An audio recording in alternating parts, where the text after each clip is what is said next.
Hello, this is the week 4 video post for EDUU 676 by Stephen Glassner. This week we're talking about different evidence-based practices for helping individuals on the spectrum. And there are a variety of EBPs that I have at least some familiarity with or lots of familiarity with. You see the first half on the screen of different EBPs that I'm familiar with. These include some significant familiarity with functional behavior assessments and modeling. Here's some more EBPs that I have at least some familiarity with. Or significant familiarity with, including reinforcement, task analysis, technology-aided instruction intervention, particularly with use of things like AAC devices, and visual support. A few EBPs that I am kind of somewhat familiar with, mostly meaning I'm familiar with their concepts or what they essentially they do to make it a distinct practice. Maybe not as familiar with some of the more specific strategies of each. Include extinction, functional communication training, naturalistic interventions, and video modeling.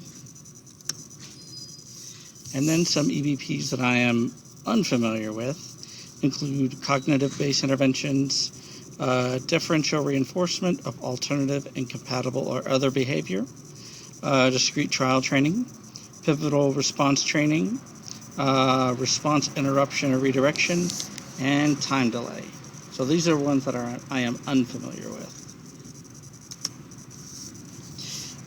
Some of the EBPs I would be more interested in learning about would include cognitive-based interventions, because they sound, it's based on the description, it sounds like something that is very similar to the concept of mindfulness and mindfulness practice, which is something I've been become interested about in recent years, so I'd like to learn more about that. Functional communications trainings. I am a strong believer in increasing communication and looking for different ways to self-advocate. I'm a big believer in that. Naturalistic interventions. Simply put, this is an easy way to go about and apply real-world, different practices and interventions in real-world scenarios. And I want a better understanding of specific strategies that go into naturalistic interventions. Time delay. To me, seems like a good way to help develop important executive functioning skills, since you are given a prompt and there's a delay in time before they are able to follow up. That seems pretty reminiscent of real life. And video modeling. So I know what it is, but I would like to increase, my learning and how to use different modalities, including video modeling, especially now that we are in this pandemic, and it looks like a lot of learning, especially with a lot of my students, are going to be taking place online for the foreseeable future.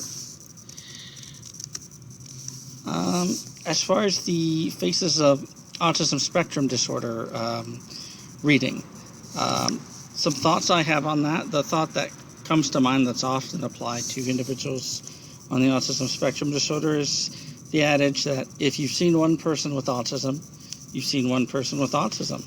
I thought that each case was uniquely different from one another. That autism you can see, is diagnosed at different ages, some younger, some a little older.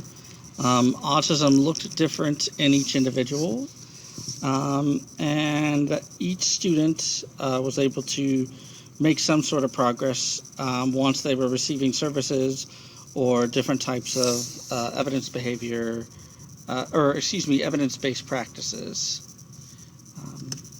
And that does it for my presentation.